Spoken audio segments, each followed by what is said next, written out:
بسم الله الرحمن الرحيم الحمد لله رب العالمين الصلاة والسلام على خير خلقه وأشرفه وبركته سيدنا ومولانا أبي القاسم محمد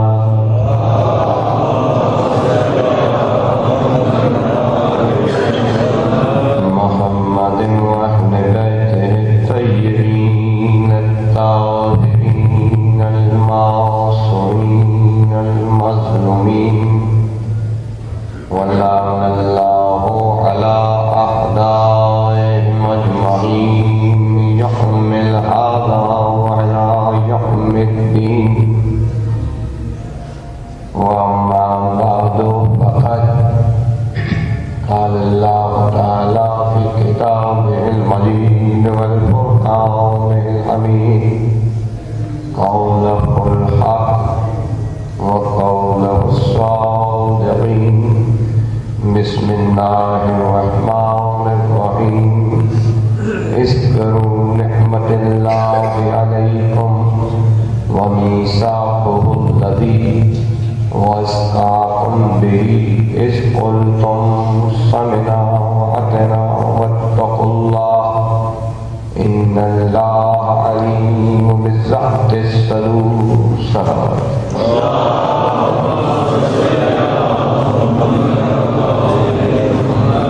عزیزان محترم، برادران گرامی، عزاداران امام مظلوم، سلسلہ مجالس کی یہ ہماری 7ویں نشست اس ادا خانے سے باولر آئی8 سے آپ کی سماعتوں کی نظر کر رہا ہوں، اور یقیناً خواہش یہی ہے کہ وابستگی آل محمد پر قائم رہے، وابستگی آل محمد پر جو حیات لے کر آئے ہیں وہ حیات وابستگی ہی میں دائمی حیات میں تبدیل کر لی جائے، اور اسے راضی کر لیا جائے جو راضی ہوتا ہے تو محمد و آل محمد کے ذریعے راضی ہوتا ہے.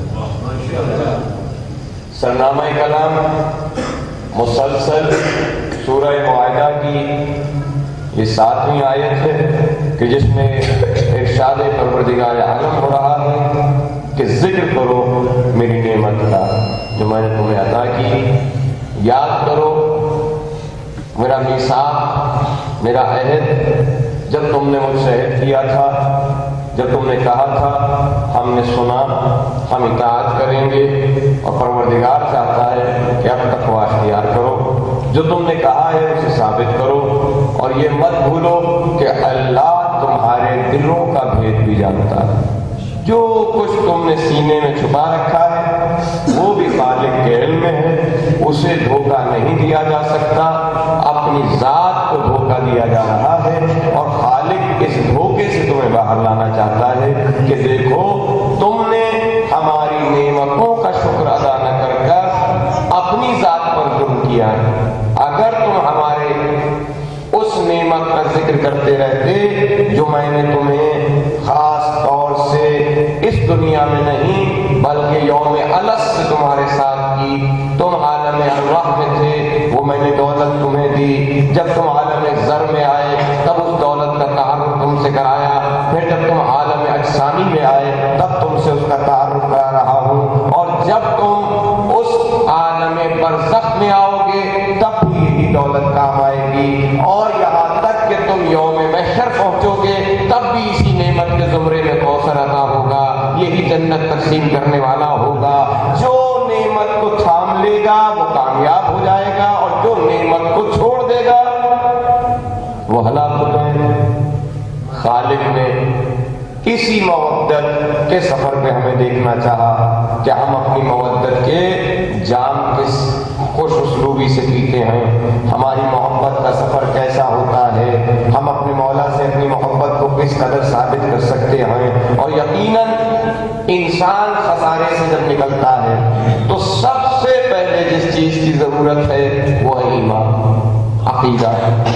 اگر عقیدہ اس منزل پہ نہیں ہے جہاں عقیدے کو رکھنا چاہیے تو اللہ نے تم سے عمل صالح نہیں مانگا، وہ عمل مانگا ہی نہیں جہاں عقیدہ سمجھ نہ آیا ہو۔ اور انسان عقیدے کی منزل کو سمجھے بغیر عمل کی اس وادی میں قدم رکھے جہاں بار بار کہیں مشکلات ہیں، کہیں تمہاری آیات مبینات ہیں، کہیں متشابہات ہیں، کہیں وہ آیات ہیں جو ناسخ ہیں، کہیں وہ آیات ہیں جو منسوخ ہو گئیں، تمہیں علم ہی نہیں ہے کون سی ناسخ ہے، کون سی منسوخ ہے، کون سی متشابہ ہے، کون سی محکم ہے، اور تم چلے ہو قرآن پڑھنے۔ تو عزیزان گرامی، خالق نے چاہا کہ اس آیت کو اپنی نگاہ میں رکھو جس آیت کو میں نے آیت کبریٰ قرار دیا اور جس آیت کے صدقے میں میں نے تمہیں پورا قرآن عطا کیا۔ یہ پورا قرآن جن کے عمل کا نام ہے، جن کے نطق کا نام ہے، وہ ہے آل محمد۔ جب تک آل محمد سمجھ نہیں آئیں گے انسان قرآن کی تلاوت تو کر سکتا ہے مگر تلاوت سے وہ دولت فیض، وہ دولت عاقبت نہیں اٹھا سکتا جو خالق چاہتا ہے۔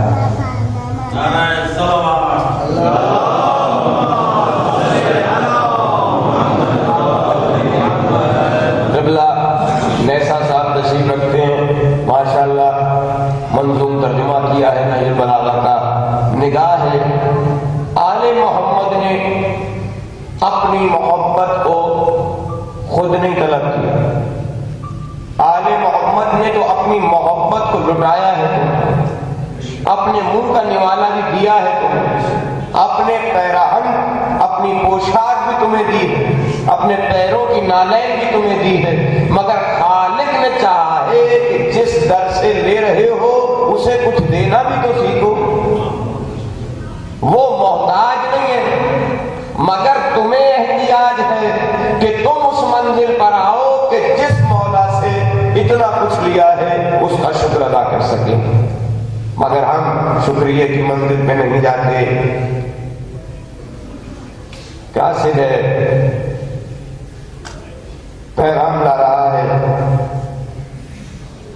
ذات رسالت معاذ کی بارگاہ میں بیٹھا ہے اور سوال کرتا ہے کہ یا رسول اللہ، یہ پوچھنا چاہتا ہوں کہ انسان کی محبت، انسان کا غضب، غصہ، بغض، کینہ، یعنی محبت کا اور نفرت کا انداز مختلف ضرور ہے مگر منبع ایک ہے۔ ایک ہی قلب سے انسان محبت کرتا ہے اور اسی سے نفرت کرتا ہے۔ اور دوسرا سوال یہ پوچھ رہا تھا کہ انسان جب کبھی سوتا ہے، خواب دیکھتا ہے تو کوئی خواب سچا ہوتا ہے اور کوئی خواب جھوٹا ہوتا ہے، تو یہ تفریق کا سبب کیا ہے؟ اور پھر پوچھتا ہے کہ جہاں ان چیزوں کا پتہ چل جائے کہ انسان کی محبت اور نفرت کا منبع ایک ہونے کے باوجود مختلف انداز کیسے ہیں، خواب کبھی سچا اور جھوٹا کیوں ہوتا ہے، کوئی بات کبھی سنی تو یاد رہ جاتی ہے اور کبھی انسان بھول جاتا ہے۔ ذات رسالت نے بیٹھی ہوئی دوسری خلافت کی طرف اشارہ کیا کہ ان سے پوچھو، انہوں نے ان کی طرف اشارہ کیا جو مشکل کشائے عالمین ہیں کہ وہی اس کا سوال کا جواب دیں گے، اور علی بزم رسالت میں بیٹھ کر اس کے سوال کا جواب دیتے ہیں۔ سن اور یاد رکھ، انسان محبت اور نفرت ایک ہی دل سے کرتا ہے، مگر اللہ نے اجسام کو خلق کرنے سے پہلے ایک تعداد بیان کرتے، اتنی مدت پہلے اللہ نے تمہاری ارواح کو خلق کیا، یعنی ہزاروں برس پہلے تمہاری ارواح کو خلق کیا اور اسے ہوا میں معلق رکھا۔ وہ ارواح جو وہاں ایک دوسرے کے ساتھ ملتی تھیں، ایک دوسرے کے ساتھ رشتہ رکھتی تھیں، ایک دوسرے کے ساتھ الفت رکھتی تھیں، وہ عالم ارواح سے یہاں عالم اجسامی میں بھی آ کر جب ایک دوسرے سے ملتی ہیں تو محبت پیدا ہو جاتی ہے، یعنی ان سے محبت ہوتی ہے۔ اور جو عالم ارواح میں بھی ساتھ نہ رہ سکیں، وہاں ہی تعلق نہیں تھا، تو یہاں آ کر بھی کتنے ہی قریب کیوں نہ ہو جائیں وہ محبت نہیں حاصل ہوتی جو محبت ناگزیر ہے۔ فاصلہ سمجھ آ گیا؟ قربت سے محبت پیدا نہیں ہوتی، معرفت سے محبت پیدا ہوتی ہے۔ یہ بھی اب میں عالم ذر میں لے جاؤں، پھر میری بات ریپیٹ ہو جائے گی، اور اسی ممبر سے میں نے عالم ذر اور عالم ارواح کی کیفیتوں کو بیان کیا ہوا ہے کہ عالم ذر میں بھی اللہ نے تم سے وعدے اور وعید کیے ہیں، مگر مولا فرماتے ہیں جو انسان عالم ارواح میں ساتھ رہا وہ عالم اجسام میں بھی جب ملتا ہے خوش ہوتا ہے، ایک دوسرے کے چہرے کو دیکھتا ہے شاد ہوتا ہے۔ اور ایک وہ ہے جو عالم نفاق میں بیٹھا ہوا ہے، آپ اس سے کتنا ہی رابطہ رکھیں مگر اس سے محبت پیدا نہیں ہوتی۔ مولا یہ کیا بات ہے کہ کبھی کو خواب سچا ہوتا ہے، کبھی کو خواب جھوٹا ہوتا ہے۔ کہا انسان کو اللہ نے جب جسموں میں روح کو منتقل کیا، اس روح پر نفس کو بادشاہ قرار دیا، نفس کو بادشاہ قرار دیا، اور جب انسان سو جاتا ہے تو اس کا نفس اس کے ساتھ ہوتا ہے، مگر روح عالم ارواح میں پرواز کر جاتی ہے۔ اور جب روح ملائکہ کے درمیان سے گزر رہی ہو تو اس درمیان جو بھی وہ خواب دیکھتا ہے وہ خواب سچا ہوتا ہے، اور جب ارواح شیاطین کے درمیان سے گزر رہی ہو اور وہ خواب دیکھ رہا ہو تو وہ خواب جھوٹا ہوتا ہے۔ مولا یہ تیسرا راز کیا ہے کہ کبھی ہم بھول جاتے ہیں، کبھی ہمیں یاد رہ جاتا ہے۔ مولا فرماتے ہیں جب اللہ نے آدم کو خلق کیا تو آدم کو خلق کرنے کے بعد اس کے دل پر ایک پردہ حائل کیا، اور اس پردے کا کمال یہ ہے کہ جب انسان کچھ سن رہا ہو اور اس کے دل سے پردہ اٹھا ہوا ہو تو جو سنتا ہے وہ یاد رہ جاتا ہے، اور اگر پردہ پڑا ہوا ہو تو سننے کے بعد بھی یاد نہیں ہوتا۔ اب سمجھ آئی؟ افلا یتدبرون فی القرآن ام علی قلوب اقفالها، کیا تم قرآن پڑھنے کے بعد تدبر نہیں کرتے؟ کیا تمہارے دلوں پہ پردہ پڑا ہوا ہے، دلوں پر کفر پڑا ہوا ہے؟ تو اب یہ کفر ہے وہ حجاب جسے علی بتا رہے ہیں، اگر کچھ یاد رکھنا چاہتے ہو تو مودت کی وہ جان پیو کہ یہ پردہ اٹھ جائے۔ اور اگر وہ جان نہیں پینا تو رکھ سکو گے، سمجھ نہیں سکو گے۔ اور سمجھنا اتنا ضروری ہے کہ جب تک سمجھ کے کوئی کام نہیں کرو گے تم سے خالق راضی نہیں ہوتا۔ جنگیں پڑھنا، خندق و خیبر پڑھنا، معراج پڑھنا، شب ہجرت پڑھنا مشکل کام نہیں ہے، مگر میں بڑی ذمہ داری محسوس کرتا ہوں کہ جب ممبر پر آؤ تو فقط وقت گزار کر ساعتیں پوری کر کر اتر نہ جاؤ، نسلوں کو کوئی چیز تو ایسی دے کر جاؤ کہ پورے عشرے میں کم از کم 2 باتیں ہی ملیں، مگر ملے تو صحیح انہیں کہ کیا لینا چاہیے فرش ادا سے۔ خیبر پڑھو مگر خیبر میں یہ سکھاؤ دنیا کو علم اٹھانا سب کے اختیار میں ہے، مگر علم کو بلند رکھنا، مرتبہ علم کو سمجھنا سب کے اختیار میں نہیں ہے۔ جب تک اپنی مرضی سے اٹھاؤ گے تو علم چھوڑ کر کبھی بھاگ بھی جاؤ گے، مگر جب علم اس کی محبت میں اٹھاؤ گے کہ جس محبت کے لیے اللہ نے خیبر میں نبی کو بتایا تھا کل علم اس کو دوں گا، جو خیر فرار ہوگا، جو جرار ہوگا، جو اللہ اور اس کے رسول سے محبت کرتا ہوگا اور اللہ اور اس کا رسول اس سے محبت کرتا ہوگا۔ کتنی پہچان بتائی ہے کہ علم اٹھانے والے جو اب جا رہے تھے وہ کیا تھے؟ تعارف کو کرانے کی ضرورت نہیں ہے، بس اللہ نے بتایا جب کو تیار ہوتا ہے مگر علم پر آنچ نہیں آنے دیتا۔ جعفر تیار کو جو پردہ ہوئے، اس جہاد کے منظر جب میں پڑھتا ہوں تو سوچتا ہوں یہ ہوتی ہے طاقت و قوت و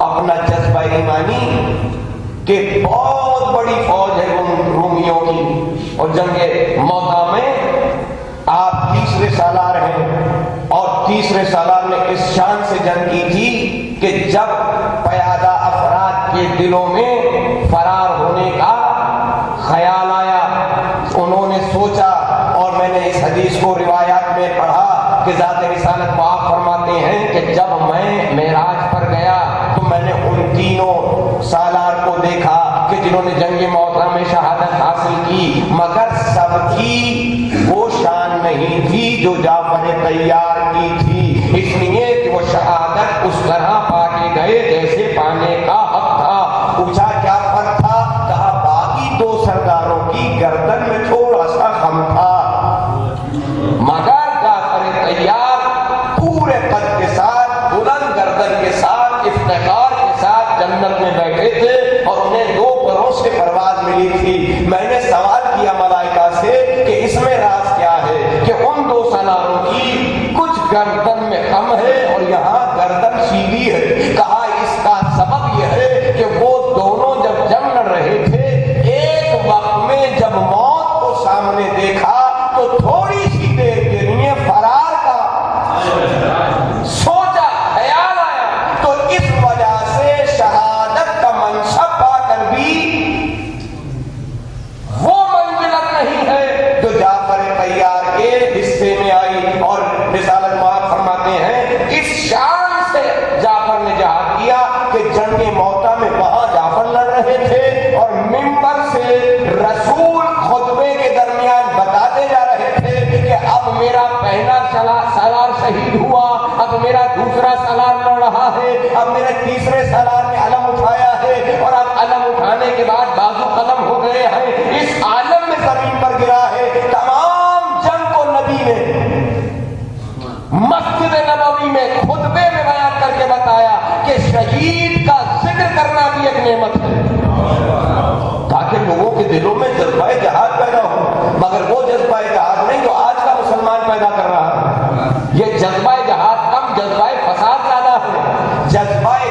جذبہ جہاد اور فساد میں بڑا باریک سا فرق ہے، اور روایتیں کہتی ہیں کہ جب جعفر تیار اپنے مرکز پہ بیٹھے ہوئے جنگ لڑ رہے تھے، اور آپ کے لشکر میں، کیونکہ بہت بڑی تعداد ہے لشکر روم کی، اور آپ ہزاروں میں ہیں، وہ لاکھوں میں لشکر ہے، اور آپ نے اس طرح جنگ کی کہ آپ نے اپنے سواری سے اتر کر جنگ شروع کی، اور بعض روایتوں میں ملتا ہے سب سے پہلے جس مسلمان سالار نے اپنے گھوڑے کی پیروں کو پیر کیا وہ جعفر تیار تھے، اور اس کا سبب یہ تھا کہ اپنے پیادوں کو یہ سبق دیا جعفر تیار نے کہ جب میدان جہاد میں آ جاتے ہیں تو پھر فرار نہیں ہوا کرتے، چاہے زندہ رہیں چاہے غازی بن جائیں، چاہے غازی بن کر زندہ رہے یا موت کو سینے سے لگا لے۔ تو یہ کمال جہاد تھا جس کی وجہ سے جعفر تیار کو بال پر عطا ہوئے۔ مگر ہمارے ہاں جہاد کا فلسفہ کیا ہے؟ کچھ انداز مختلف ہیں۔ عزیزان محترم، میں خندق پڑھتا ہوں مگر خندق اپنے انداز سے پڑھتا ہوں۔ میں خندق علی کی شجاعت نہیں دکھاتا، علی کی شجاعت کون نہیں جانتا؟ میں تو خندق اس معنی میں پڑھا کرتا ہوں کہ خندق میں معنی عبادت لینے چلو، کیونکہ میرا مقصد تخلیق عبادت ہے، تو لہذا میں مقصد کو بھی نگاہ میں رکھتا ہوں اور اپنے امام سے سیکھنا چاہتا ہوں کہ مولا عبادت کہتے کسے ہیں۔ شجاعت تو اپنے محل پر ہے علی، اور تاریخ لکھتی ہے کہ علی کے مقابل جو بھی آیا بس ایک ضرب کی مار ہوا کرتا تھا، یا تو سر سے 2 حصوں میں تقسیم کیا یا کمر سے 2 حصوں میں تقسیم کیا۔ مگر جنگ خندق میں جب علی کے مقابلے میں وہ لشکر آیا کہ جہاں سارا لشکر 20 دن تک خندق کے ادھر تھا، مسلمانوں کا لشکر یہاں تھا، کوئی ادھر سے ادھر آ نہیں سکتا تھا، مگر تیروں تبر اور پتھروں کی بارش تھی، جس کی وجہ سے روایتیں کہتی ہیں بعض دفعہ اتنے پریشان ہو جاتے تھے مسلمان کہ نبی کو سوتے سے اٹھا دیتے تھے، خوف اتنا ہوتا تھا کہ نبی کو نیند سے بیدار کر دیتے تھے۔ اور عمر ابن عبد ود جو بدر کا زخمی تھا، احد میں شامل نہیں ہو سکا تھا، اپنے زخموں کی وجہ سے یہاں خاص طور پر آیا تھا کہ خندق میں تمام ان زخموں کا بدلہ لے گا، اور اس قدر اس کی داد بیٹھی ہوئی تھی کہ یہ رات کو جب خندق تک معائنہ کیا کرتا تھا نا تو مسلمان ڈرتے تھے اور ایک دوسرے کو ڈراتے تھے، یہاں تک کہ نبی سے استعانت لیتے تھے، مگر کمال اطمینان سے جو رہا اسے علی کہتے ہیں۔ اور کس عالم میں کہوں گا اتنے تیر اندازوں کے باوجود وہ خندق کے پاس چہل قدمی کرتا رہا، اور اس نے خندق میں سے ایک ایسا راستہ ڈھونڈ لیا جسے پھاڑ کر وہ اس طرف آ سکا، اور آنے کے بعد بھی جن 4-5 پہلوانوں کا ذکر ہے ان سے میرا کوئی ذکر نہیں کر رہا کہ انہوں نے کیا کیا، کس طرح ایک دوسرے کو غیرت دلائی اور کس طرح اس مقام پر آئے، مگر مسلمانوں کو ایک میسج دینا چاہتا ہوں، اتنا بتاؤ کہ وہ جو اس وقت پھیلان کر ادھر آئے تھے پہلوان ہی صحیح، یہ تو دیکھو کہ آ گئے تھے ادھر، اگر مسلمانوں کی فوج ان پر حملہ کرتی، حملہ بھی نہیں اگر ان پر تیزی کے ساتھ دوڑتی ہوئی گزر جاتی تب بھی وہ پسپا ہو جاتے، مگر اتنا خوف تھا عمر ابن عبد ود کا کہ مسلمان اپنے محل سے جنبش نہیں کر رہے۔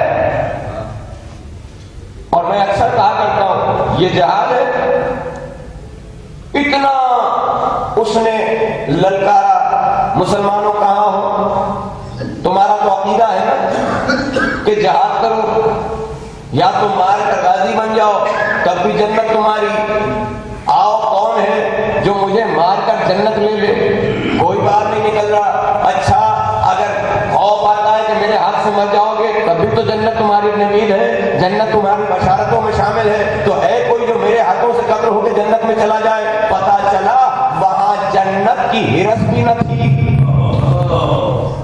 بہت اطمینان سے بتا رہا ہوں، کیا علی جنت کے لیے اٹھے تھے؟ کیا علی نے اس کے زبان قطع کرنے کے لیے، اس کا گردن اتارنے کا جو فیصلہ کیا وہ جنت کے لیے کیا؟ ارے علی جو جنت تقسیم کرنے والا ہے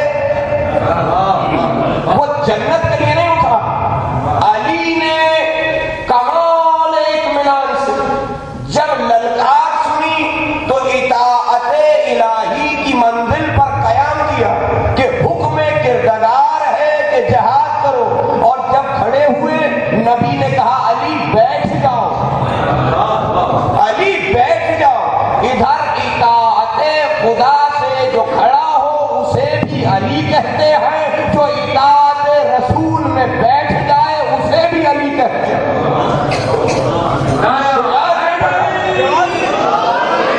شجاعت نہیں پڑھ رہا، میں مسلمانوں کو بیدار کرنا چاہ رہا ہوں کہ عبادت کے معنی لینے ہو تو خندق چلے جاؤ، کہ حقیقی معنی عبادت علی بتا رہا ہے کہ نبی کی اطاعت میں بیٹھنا عبادت کے وہ معنی رکھتا ہے کہ جسے خالق مجھ سے چاہتا ہے۔ خدا کی قسم اگر میں علی ولی اللہ نہ پڑھوں میں نہ اطاعت خدا ثابت کر سکتا ہوں نہ اطاعت رسول ثابت کر سکتا ہوں، فقط اور فقط لا الہ الا اللہ اگر کسی نے ادا کیا تو وہ ذات رسالت ہے۔ علی نے بھی بتایا کہ میں فقط لا الہ نہیں کہتا، میں محمد الرسول اللہ بھی کہتا ہوں، اٹھا پہلے لا الہ کی وجہ سے تھا، بیٹھا محمد الرسول اللہ کی وجہ سے ہوں۔ گویا رسول ذات واحد ذات ہے کائنات کی جو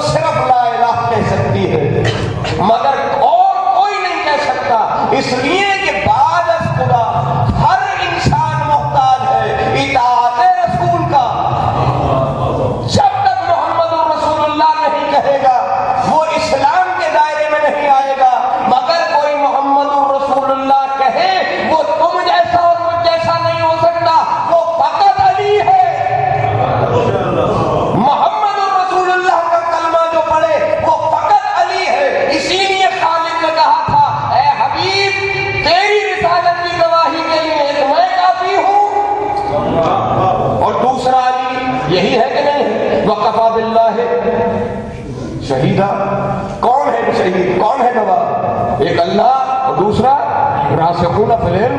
تو جس نبی نے کلمہ پڑھوایا رسالت کا، تو رسالت کا کلمہ بھی میں نہیں پڑھ سکتا، میں پڑھوں گا تو علی کی اتباع میں۔ فقط علی ہے علی جس نے لا الہ پڑھا محمد رسول اللہ کے ساتھ۔ جب تمہیں یہ اطاعت سمجھ آ جائے گی، پھر پتا چلے گا کہ رسول کی رسالت کہاں مکمل ہوئی، اور جب تک کوئی علی ولی اللہ نہیں کہے گا، نہ وہ محمد رسول اللہ پڑھ سکتا ہے، نہ اس کو حق دیا ہے مالک۔ واجب ہے تم پر وہ کلمہ پڑھو جو تم سے پڑھوایا ہے۔ تم سے کلمہ پڑھوایا ہے اولی الامر کی اطاعت کا، اولی الامر سے کلمہ پڑھوایا ہے رسالت کی اطاعت کا، اور رسالت سے کلمہ پڑھوایا ہے توحید کی اطاعت کا۔ یہ اطاعتیں سمجھو گے تو اطاعت کر سکو گے، مگر اطاعت سمجھ نہیں آئی ہے۔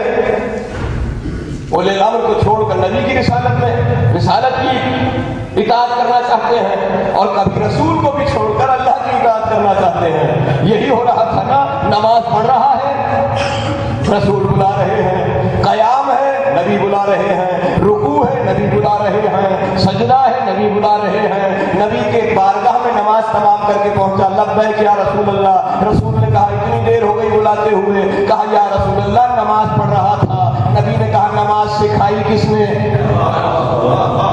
یعنی عبادت کر رہا ہے اللہ کی، اسے چھوڑ کر جس کے صدقے میں اطاعت ملی تھی، جس کے صدقے میں تجھے نماز ملی تھی۔ تو ولایت کی منزلوں کو وہ پہچان سکتا ہے۔ محمد رسول اللہ کا کلمہ وہ پڑھے گا جسے قدیر یاد ہو، اور جسے قدیر یاد ہوگی وہ اولی الامر کے بغیر شہر علم میں داخل نہیں ہو سکتا، رسالت سے فیض نہیں اٹھا سکتا، اسے دروازے پہ جانا پڑے گا۔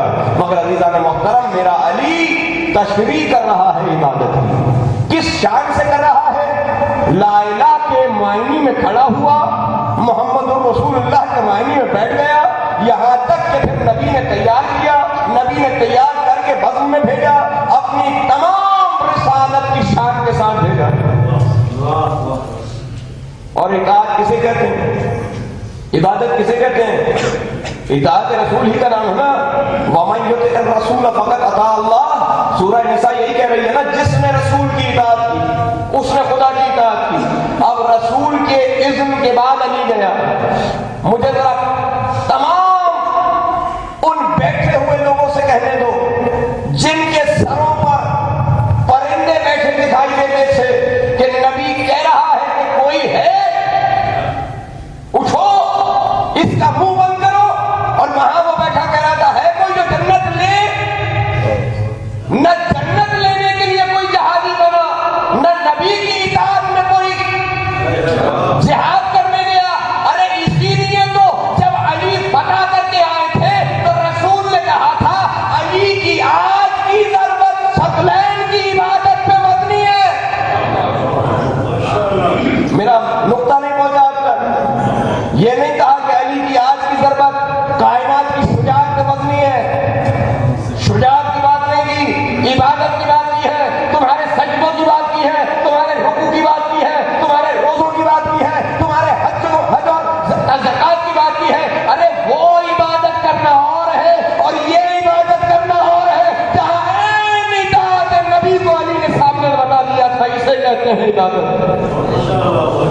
مگر ہماری بدقسمتی ہے، کل بھی عبادت نہیں سمجھے تھے، آج بھی عبادت نہیں سمجھ آئی، آج بھی وہی سجدوں میں رہنے کو سمجھتے ہیں عبادت سے، آج بھی ہم اسی طرح کھڑے رہنے کو، طواف حرم کرنے کو عبادت سمجھتے ہیں، آج بھی ہماری کیفیت عبادت کچھ اور ہے۔ ارے پھر تم نے غدیر سے خندق سے لیا کیا تھا؟ شجاعت پڑھ کر آ جاتے ہو علی کی، علی آیا ہی تمہیں معرفت عبادت دینے ہیں۔ میں نے چھوڑ دی خندق، میں خندق نہیں پڑھ رہا کہ عمر ابن عبد الود کو کیسے مارا، اس کے لاشے کو کس طرح شان سے چھوڑ کر چلا آیا، کتنی بے نیازی سے چھوڑ کر چلا آیا۔ مال نہیں لوٹا، مال انہوں نے لوٹا جو بعد میں غنی کہلائے۔ یہ علی کل بھی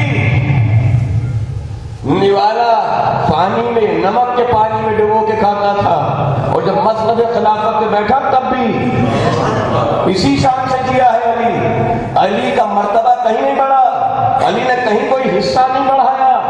ارے علی نے تو اپنے بھائی کو بھی نہیں دیا.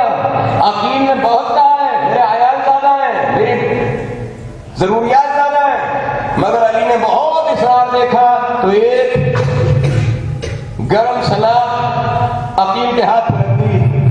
عقیل نے کہا کچھ دے نہیں سکتے تو یہ ہاتھ میں دکھا رہے ہو؟ کہا یہ اس لیے بتا رہا ہوں کہ میں ہوں وہ جس کے لیے اللہ نے وعدہ لیا ہے لا ینال عہد الظالمین. علی ظلم نہیں کر سکتا، اور میں فقط اس دنیا میں نہیں تمہارے لیے عالمین کا امام ہوں. یہاں دے دیا اور وہاں بھائی یہاں دیا وہاں محروم کر دیا نا، تو امام وہ ہے جو ظلم نہیں کرتا. اسی لیے مولا نے کہا ہے ہر بات کو اصرار کر کے مت مانو کہ یہ چاہیے نہیں، تمہیں نہیں پتا کہ تمہارے حق میں بہتر ہے کہ نہیں ہے. جب دعا کرو یہ کہہ کر مانگ کہ ماننے والے نہیں جانتا جو مانگ رہا ہوں یہ میرے حق میں بہتر ہے کہ نہیں ہے، مگر میرے مولا علی نے بتایا ہے کہ مانگ یہ کہہ کر اگر میرے حق میں ہے تو دے کر شکر کی توفیق دے دے، اور اگر میرے حق میں نہیں ہے تو مجھ سے دور رک کر قوت صبر دے دے. یہ علی ہے، یہ میرے مولا علی نے تمہیں سکھایا. مگر ہم نے علی کی محبت کو بیچنے کا سفر شروع کیا ہوا، پورا دین بیچنے کے چکر میں پڑے ہوئے ہیں. کسی کی نماز پڑھانی ہے، کسی کا جنازہ پڑھانا ہے، کسی کا نکاح پڑھانا ہے، کسی کے گھر عیادت کو جانا ہے. بغیر لفافے کے سفر ہی نہیں ہوتا. بغیر محبت دولت دنیا کے سفر ہی نہیں ہوتا. اور میں بار بار کہتا ہوں اپنی نیت درست رکھو.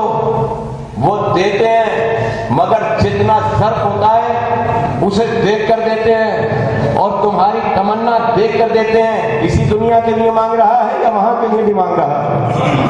اگر یہیں کے لیے مانگ رہا ہے تو یہیں دیتے ہیں، اور اگر ان پر چھوڑ دیتے ہو تو پھر کبھی وہ یہاں دیتے ہیں اور اس سے زیادہ وہاں دیتے ہیں. آل محمد سے مانگنے کا طریقہ سیکھ لو، آل محمد کی بارگاہ میں آنے کا سلیقہ سیکھ لو، ورنہ آداب میں پڑھ کے سناؤں؟ لے چلو نوح کا آداب دکھانے. امام جعفر صادق علیہ السلام فرماتے ہیں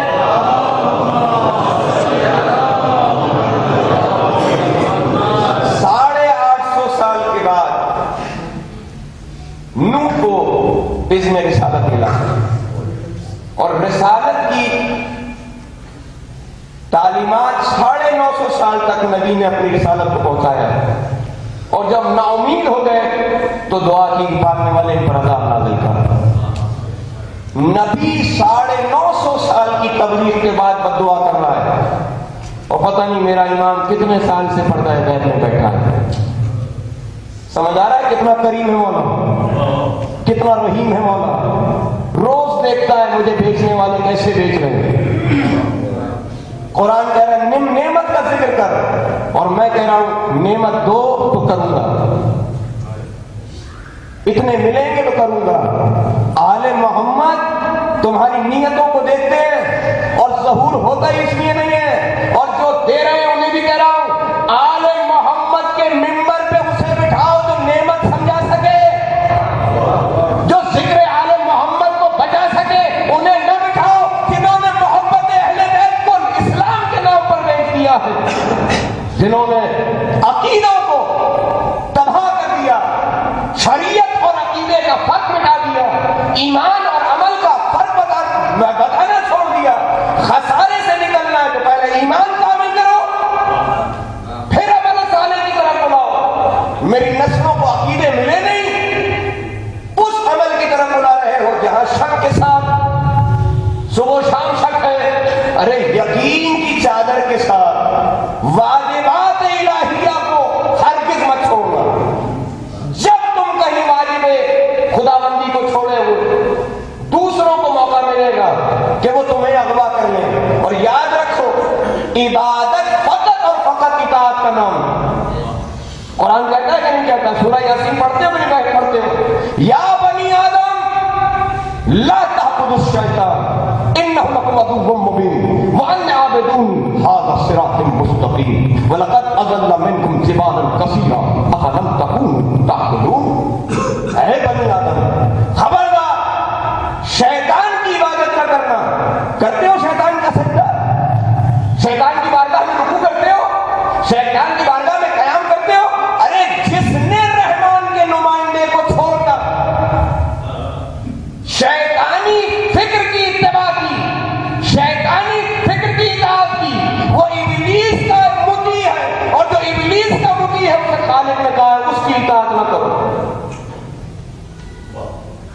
ہم اطاعت کی منزل پر عبادت اور عبادت کی منزل پر اطاعت سمجھ نہیں پاتے. بہت گیا ہے. بڑے سجدے ہیں ابلیس کے پاس, نہیں ہے سجدہ تو فقط خلافت کو سجدہ نہیں ہے.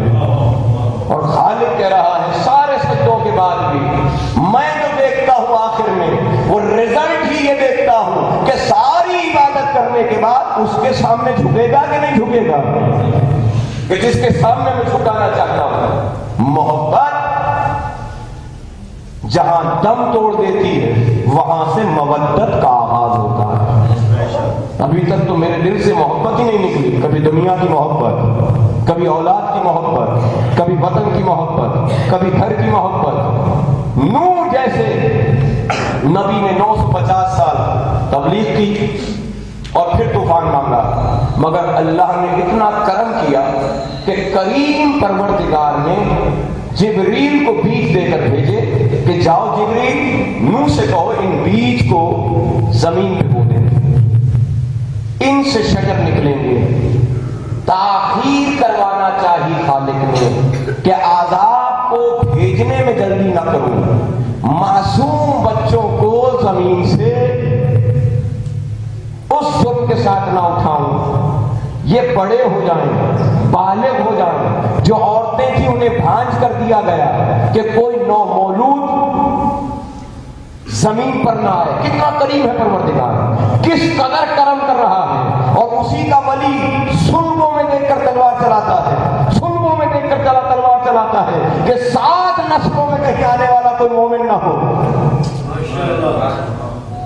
اس سے ہم تجارت کر رہے ہیں, اس کے ذکر کے لیے ہم سوچ رہے ہیں, اس سے محبت کا سودا کر رہے ہیں, نعمت کو چھوٹی سی نعمت میں بدل رہے ہیں. سنو, مولا فرماتے ہیں 950 سال کی تبلیغ کے بعد اللہ نے عذاب میں 200 سال کی تاخیر کی.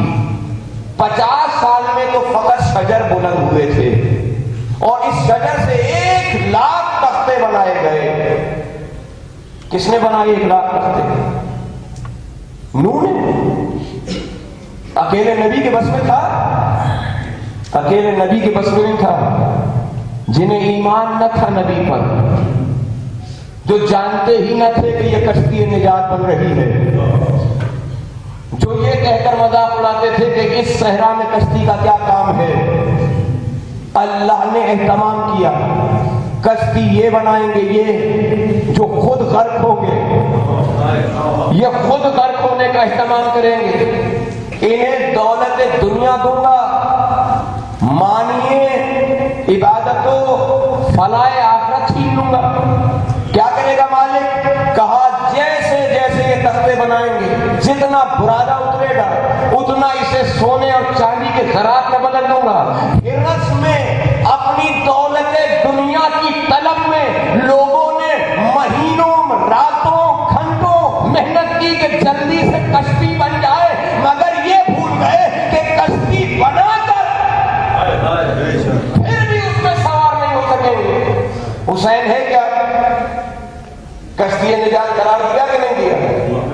حسین کشتی نجات ہے کہ نہیں ہے؟ امامت کشتی نجات ہے کہ نہیں ہے؟ اب امام کا ذکر کروں اور اس ذکر میں اپنی دنیا اپنی فلاح حاصل کروں. اپنی فلاح حاصل کی تو امامت کے اس کشتی میں بیٹھوں گا کہاں, اس محبت سے بہرمند کہاں ہوں گا کہ جہاں نجات ملے. امام بھی تو یہی کہے گا جو تو نے مانگا تھا تجھے مل گیا, اب مجھ سے کیا مانگ رہا ہے؟ ارے مانگو اس یقین کے ساتھ کہ جو ملے مولا تیرے قدموں میں رہتے ہوئے ملے.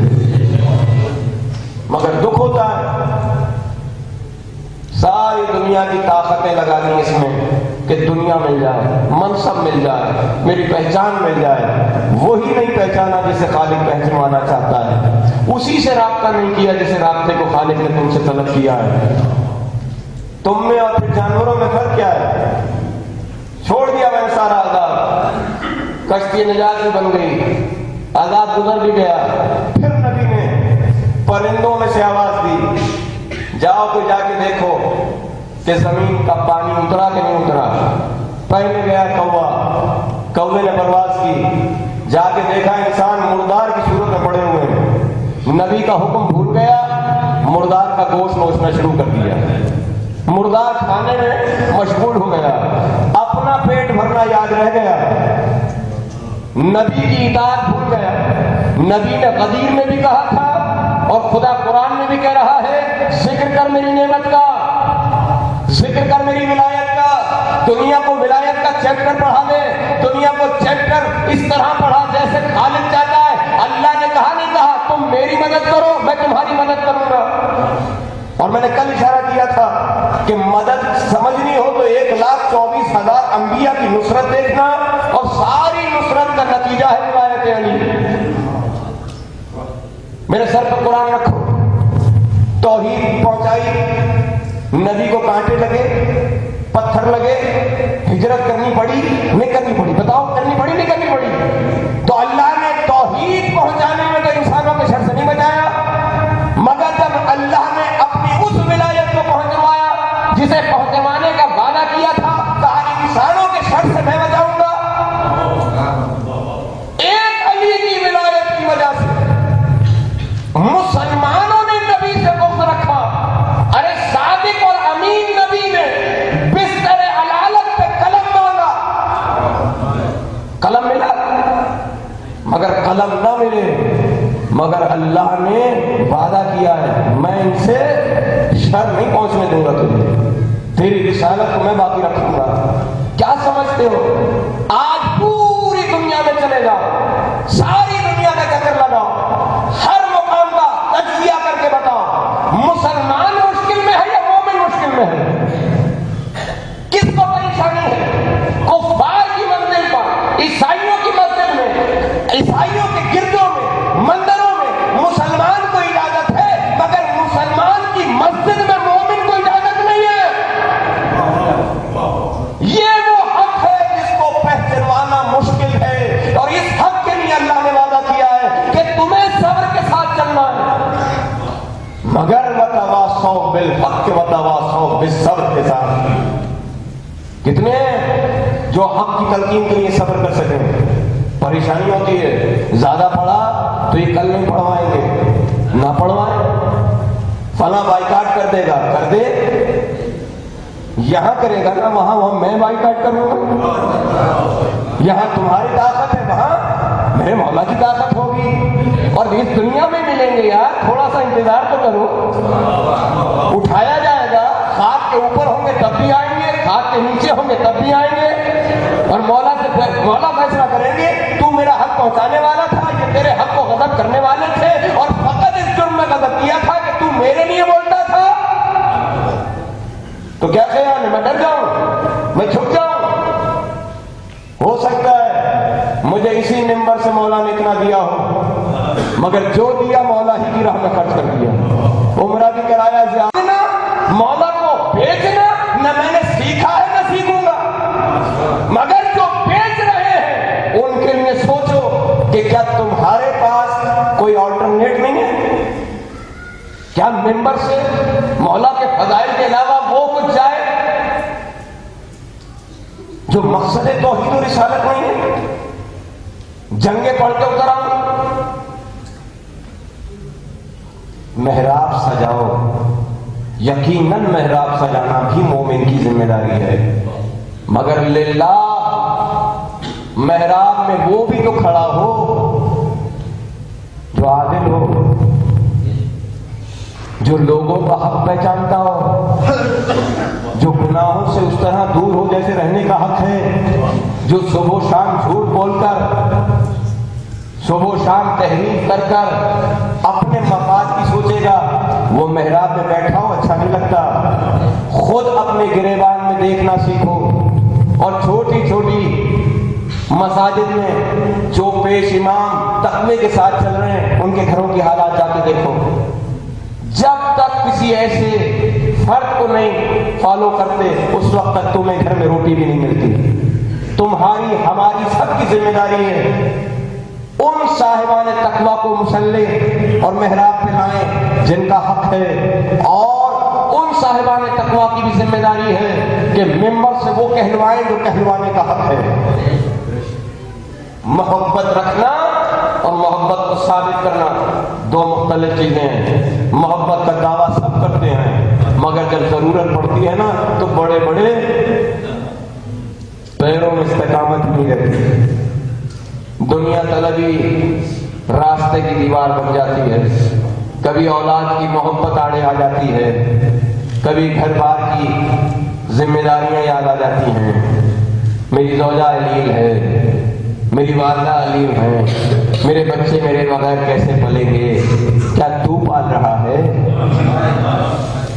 کل میں نے یہی کہا تھا، عبادات معرفت کی منزل پر جا کے کرو، حقوق اللہ ختم ہو جاتے ہیں حقوق العباد کے مقابلے میں، حقوق العباد ختم ہو جاتا ہے حقوق نفس کے مقابلے میں، اور حقوق نفس ختم ہو جاتا ہے حق اولا بالنفس کے مقابلے میں۔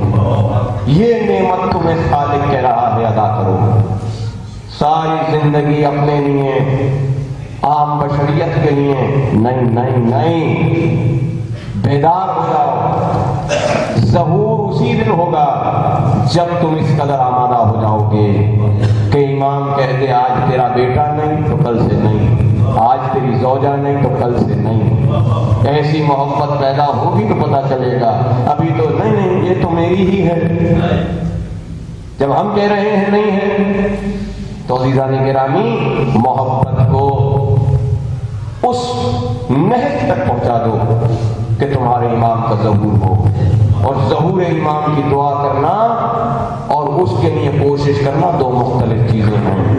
اکثر میں نے مقامات پہ پڑھا، نوح کا ایک چاہنے والا آیا اور نوح سے کہا اے نبی خدا کوئی ایسی دعا بتائیں کہ جس کے کرنے سے میری دعا مستجاب ہو جائے۔ طریقہ دعا سیکھی، جا کے 30 دن 40 دن وہ دعا کرتا رہا، وہ وظیفہ کیا اور دعا قبول نہیں ہوئی۔ نبی خدا کی بارگاہ میں آیا، کہا نبی خدا میری دعا مستجاب نہیں ہوتی۔ اب نبی خدا نے اللہ سے رجوع کیا، پالنے والے تو نے مجھے نبی بنا کے بھیجا ہے، میں اگر کوئی کام بتاؤں اور تو عطا نہ کرے تو یہ اس کا فالٹ نہیں ہے، یہ میری نبوت میں شک پیدا ہو جائے گا۔ مولا نے کہا، ادھر سے خالق کی آواز آئی، نو ہم سے شکوہ نہ کرو، اس سے پوچھو جو مجھ سے تیرے بتائے ہوئے طریقے سے مانگ رہا ہے، میرے گھر سے مانگتے ہوئے تیرے بارے میں کیا عقیدہ رکھتا ہے۔